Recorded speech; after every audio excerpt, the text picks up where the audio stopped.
Cyrus's Inferno by Two-Away. The bright sun pierced the exposed cabin of the locomotive. A young man stirred on the dark, crumbly bed of the coals that baked in the sun's heat. Raising his head, he saw a tall figure, cloaked in a coal-stained, ratty long coat and a hat at the train's controls. The conductor? The young man thought as he fought to sit up. The dark-clad man turned his head, looking over his shoulder to the young man. "You're finally awake? Feels like I've been waiting an eternity," the conductor jabbed. Who are you? Where am I? The young man spat out, desperate for answers.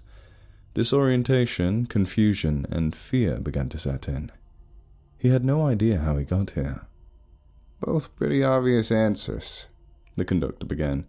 "I'm clearly the operator of this fine train, which is also where we are." He paused, and thought for another moment, gesturing with his hand to the locomotive's engine. He chuckled. "But you can call me Sharon." The young man on the coals looked to the strange and bleak landscape that the train journeyed through. Nothing notable as far as the eye could see. No lakes, no mountains, no buildings. There was hardly a cactus to be seen amongst the parched scenery. "So, kid, what's your name?" Sharon asked. The young man paused. "Cyrus." "Well, Cyrus, I believe you should get yourself acquainted with this train while you have the time. There's a long road ahead, especially for you." Cyrus raised his head, ready to ask more questions, but was interrupted by the sputtering of the locomotive. The train's engine began to howl. "Does it need more coal or something?" Sharon turned to face Cyrus with a confused expression. "The coal's not for the engine," he said, as his brow furrowed. Pulling on the scythe-like leather of the train's whistle twice, his face was stained with a somber tinge. Shortly after, a passenger clad in fine white silks came from the first car onto the platform of the locomotive. The passenger stopped and stared off into the desert briefly, as though reflecting on something. "Are you ready?" Sharon asked. "Yes," the woman responded, handing Sharon her ticket with 2 holes punched through it. Taking her by the hand, Sharon led her to the engine. She placed her hand on the furnace door and began to open it. As the heavy iron door slowly swung ajar, it exposed fires the likes of which Cyrus had never seen. He thought he saw something great and terrible in the depths of the flames. The sight struck fear into his heart. Cyrus's thoughts were lost to the hungering inferno inside. "Get out, now!" Cyrus could barely hear the command over the crackling flames and vacuum of smoke. As he turned to face the clear stairwell, he heard it again. A scream. "There's more! I'll catch up!" he yelled in response. "Damn, kid, don't play hero!" The sergeant ordered again, but Cyrus heard nothing over the roaring fire. Again he heard the screams. Cyrus kicked repeatedly, desperately attempting to force the classroom door open. A shrill scream snapped Cyrus out of his waking dream. As he regained his sense of reality, he scanned his environment for the source of the sound. A chill ran down his spine, and his hair stood on end. Standing alone in front of the engine's furnace, Sharon was unceremoniously cramming the furnace door shut, as one leg of the woman protruded from the flaming abyss. The scent of searing flesh wafted on the dry desert air. "What the hell are you doing?" he screamed as he stood up and ran over to the woman's aid. The conductor turned from his grim task. "You can't help her. She's already gone. She was gone from the moment she bought her ticket," Sharon said, lifting the left leg of the woman still dangling out from the furnace, limp, and letting it drop with a thud. The splintering crack of bone, breaking from the immense heat, signaled the train's increased pace. "They all think they're ready, but nothing can truly prepare you." Cyrus stood still for a moment, He'd seen the wrath of fire. He'd seen the devastation left in its wake. He'd seen his share of death. Stop this train. You're letting me and the other passengers off. What? We're in the middle of the desert. There's nowhere to go. Anyhow, you're assuming the passengers even want to get off, Charon said, as he stared somberly at Cyrus, his black clothing seeming to almost void any light around it, except his stern and deadpan expression. Cyrus had never encountered such evil, such depravity. He'd fought fires, not people. Desperately, he dashed through the door to the adjacent passenger car behind him. Cyrus was met with an unusually long train car, seeming to go on further than he could properly see. Something about it made him somewhat nauseous. All of the passengers on the right-hand side gave Cyrus a very uneasy feeling, as though he could tell what kind of person they were by mere glance. Everyone was clean, spotless, and immaculate. There were several vacant seats speckled about the right-hand rows. The sight of all the clean passengers caused Cyrus to look down and examine himself. His clothing was stained black with the thick coal dust. The entire train car felt almost serene. There was something oddly peaceful about it. Then it dawned on him. He couldn't hear the train at all. No chuffing engine, no working wheels, no screeching rails. We need to get off this train. The conductor just murdered someone, Cyrus yelled desperately, but his roar fell with little more than a gentle speech, as if the entire train car was in a muffled vacuum. No one paid him any heed. Whether they hadn't heard him or simply chose to ignore him wasn't clear. Come on, this is serious. Cyrus's pleas were cut short by the howl of the train's whistle, blowing like a death knell. A single passenger, an older man from one of the right-hand rows, stood and slowly walked toward the front of the train. Cyrus stood in front of him, staunchly. The man placed a gentle hand on Cyrus's soot-caked shoulder. I've come to grips with it. With everything. It's okay. I accept my fate. The man's calm and cool voice did little to soothe Cyrus's concerns. He slowly slipped around Cyrus and left through the door. Cyrus began running down the length of the car. Every single passenger had the same sheepish, complacent expression on their faces.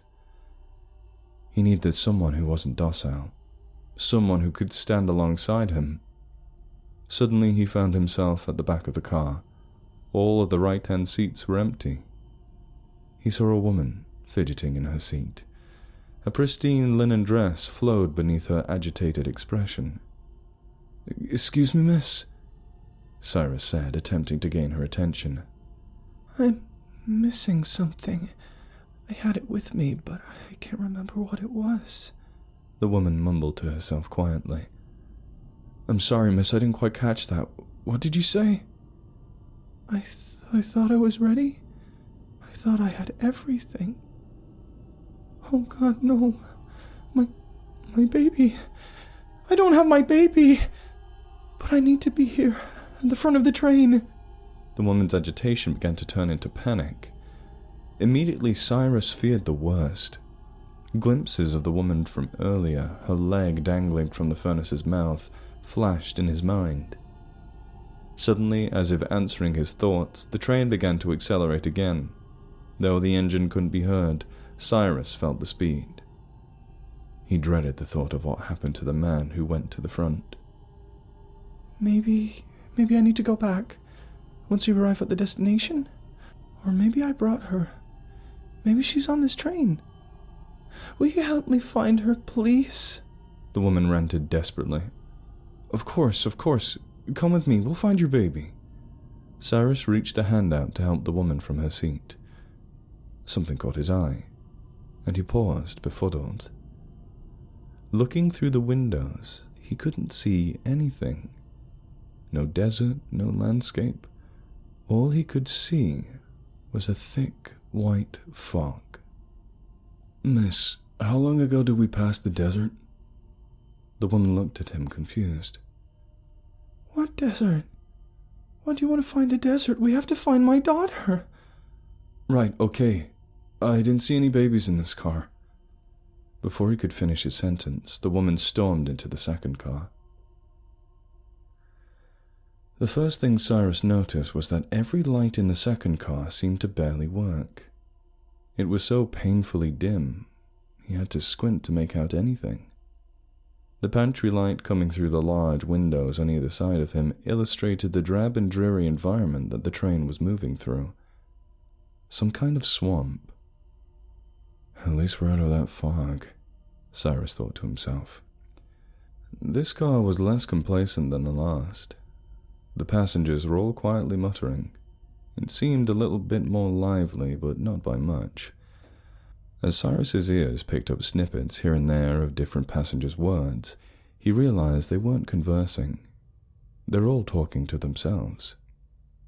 Many slowly paced back and forth. Some stood still. Some sat with their heads in their hands. All seemed to be depressed. "All right, everyone, listen up! The conductor on this train is a murderer. I saw him kill an innocent woman. Now, another lady has lost her baby. We need to stop this train. We need to find her baby." No one paid any heed to Cyrus's yells. It was as if no one could hear him. "What the hell is going on here?" he thought. He looked around for the woman he had agreed to help. He knew this dimly lit car would be a challenge to search through, so they'd need to work together.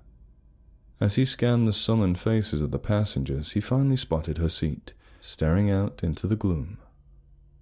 "Miss, I'm going to need your help to find your baby. Come on." "My baby. She's lost. I can't find her. What kind of mother loses her baby?" The woman muttered, vacantly, never turning her gaze from the window. "Are you kidding me? Lady, let's go!" he yelled as he shook her by the shoulders. She turned her gaze to him. "Have you found my baby?" "No, lady. Get your ass up and search this car.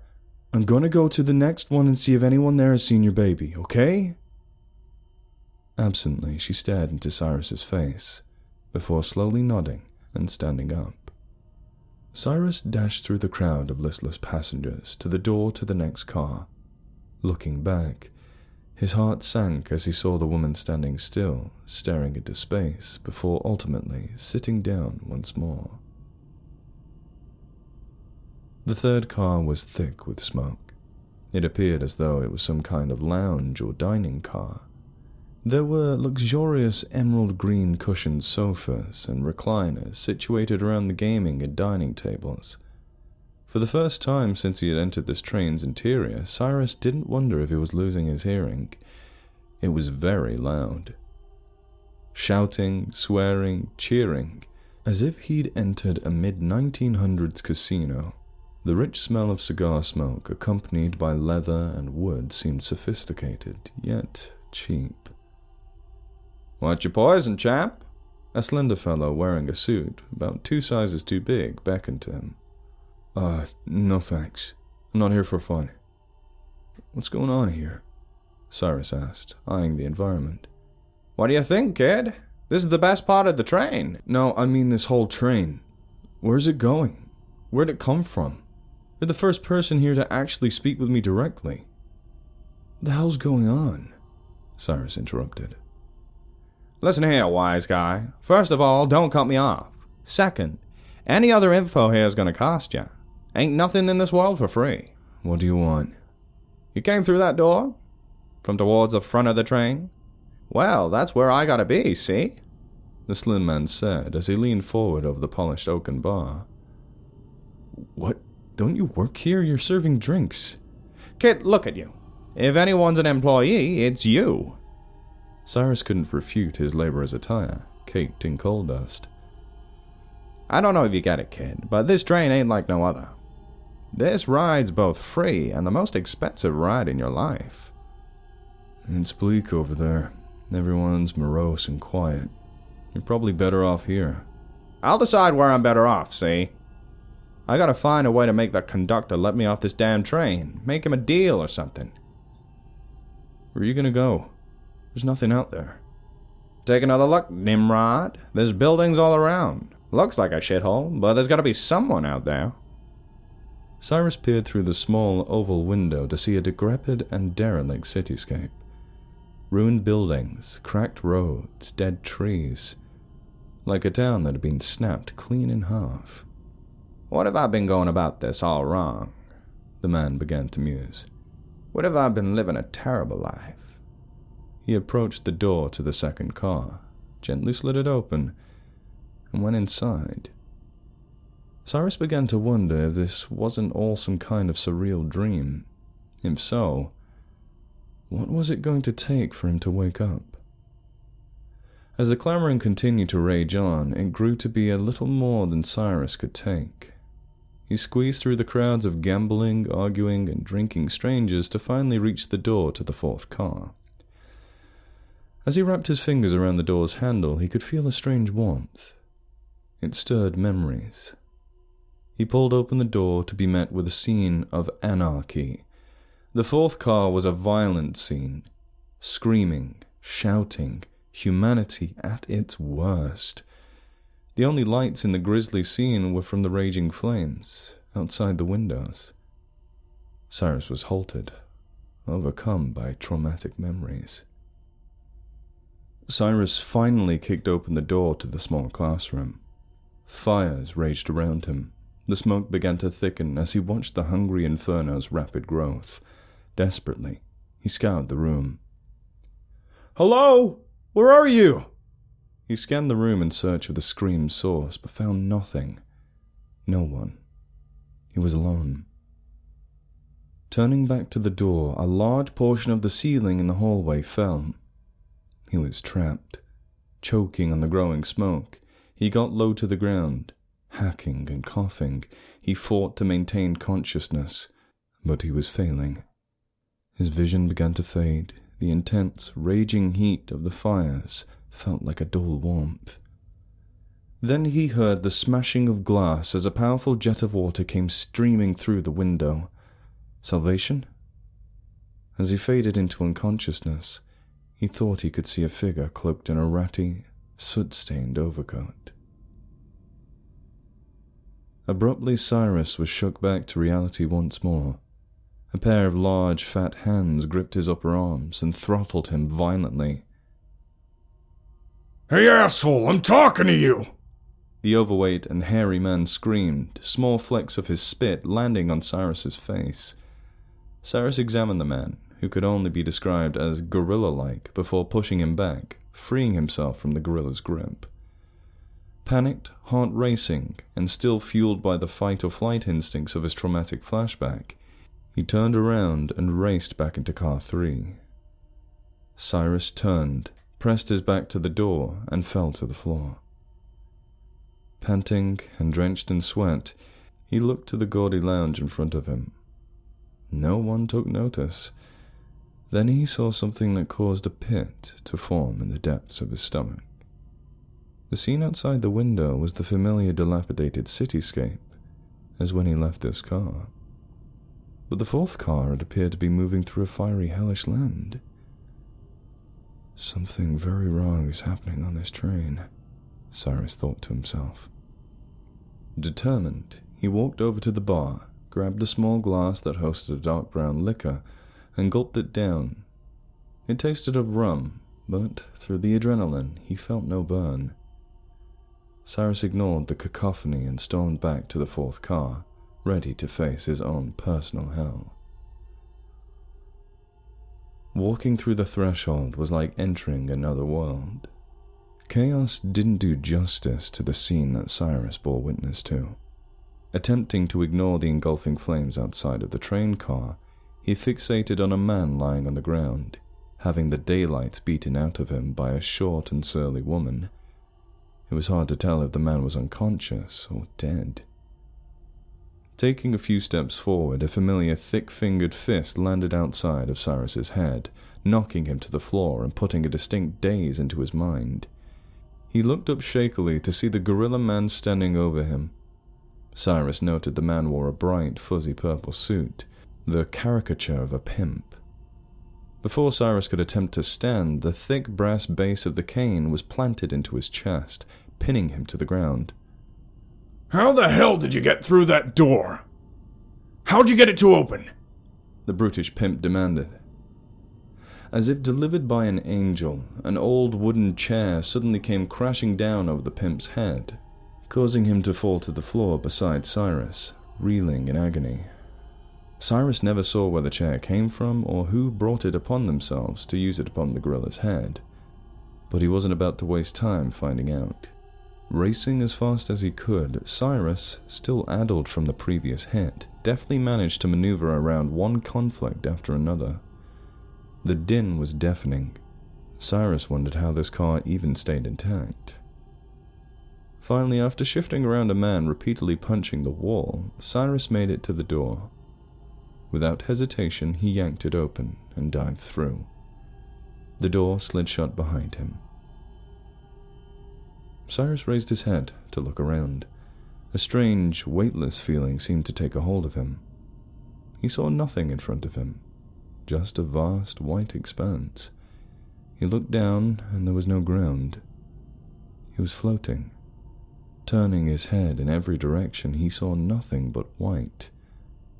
Panic set in. Struggling against this strange white space, Cyrus finally saw something.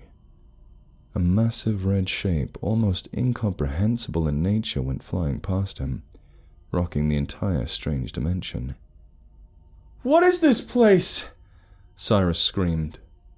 Looking around wildly, Cyrus saw what looked like another person falling past him. Gathering his courage, he attempted to swim through the weightless space.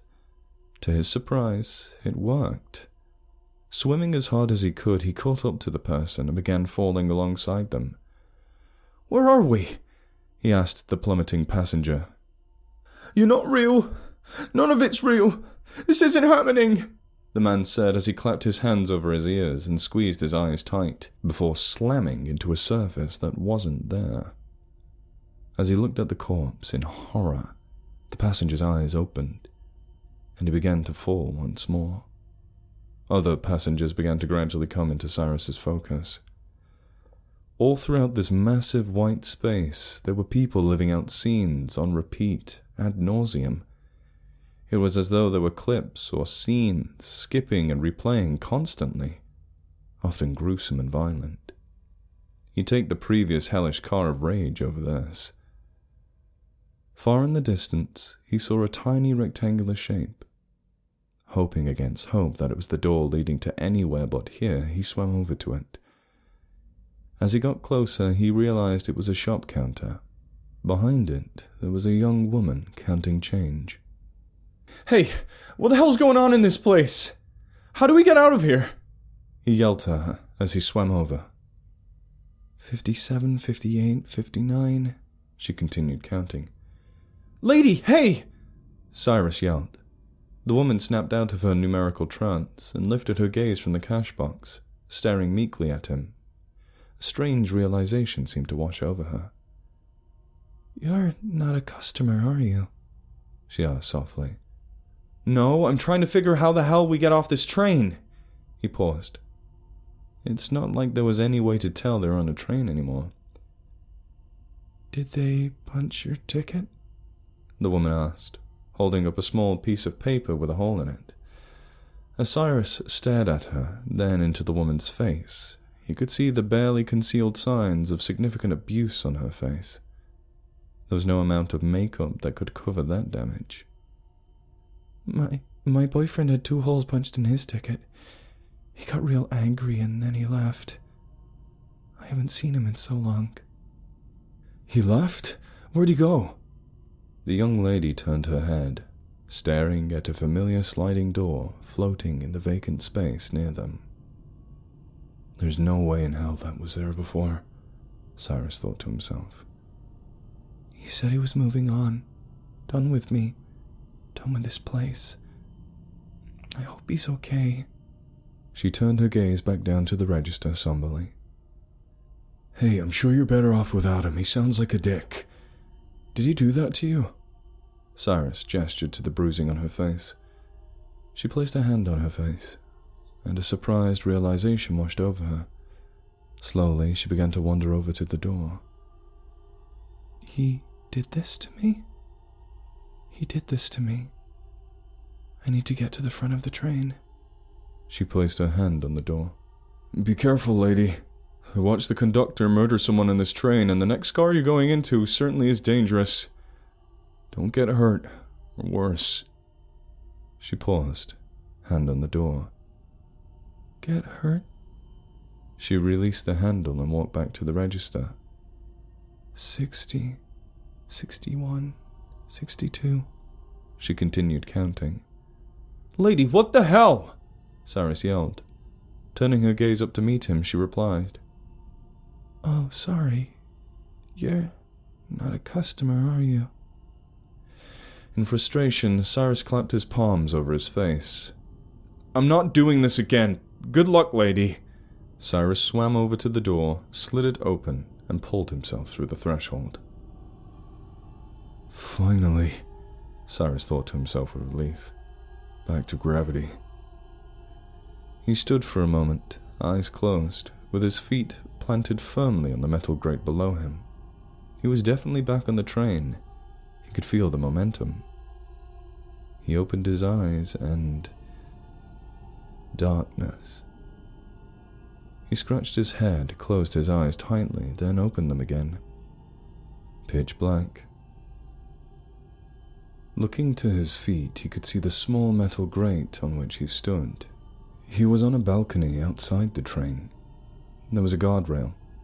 Turning around, he could see the door and the rear end of the car number 5.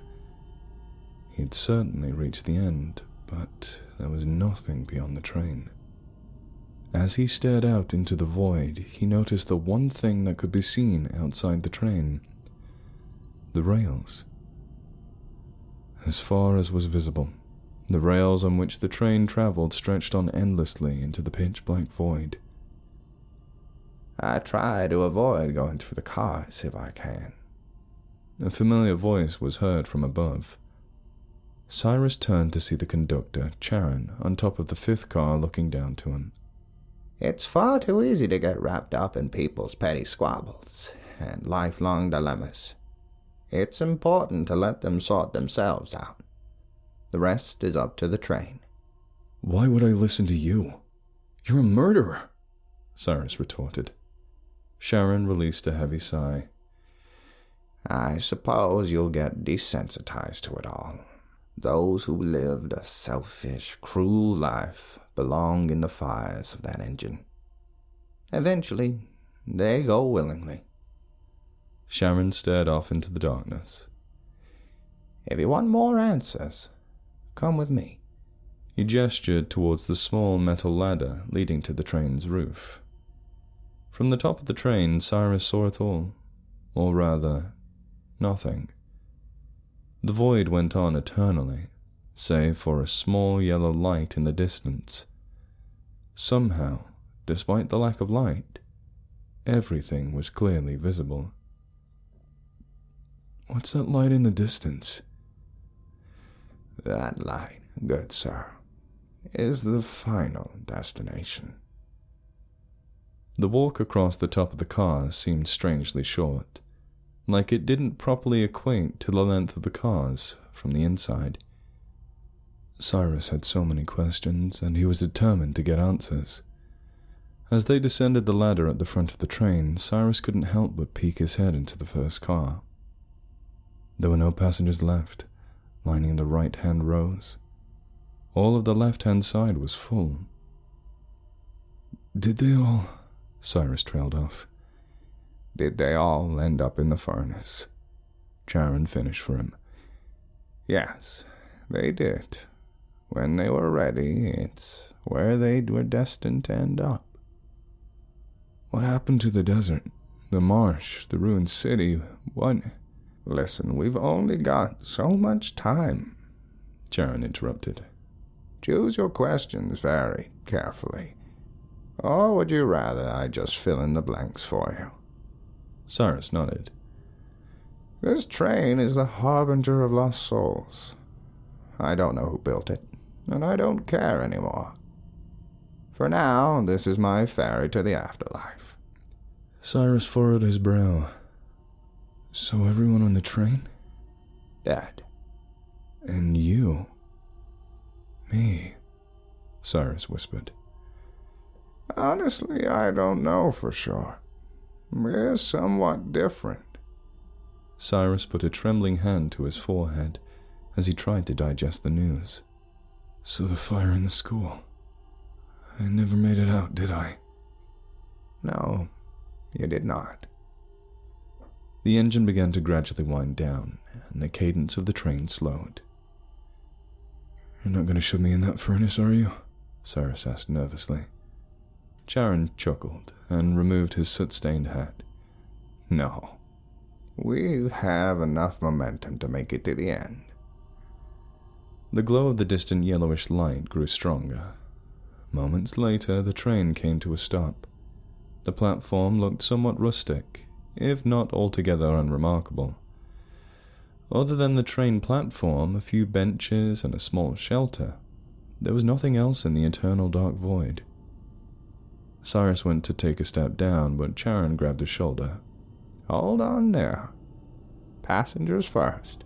It's incredibly important to check their tickets. They stood together as all the passengers from the first car slowly and harmoniously filed off of the train, showing the single hole punched on their tickets.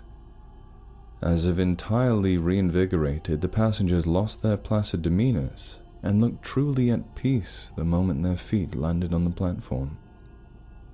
What about the other passengers from the other cars? They're not ready yet. Maybe on the next trip. How many trips have you made?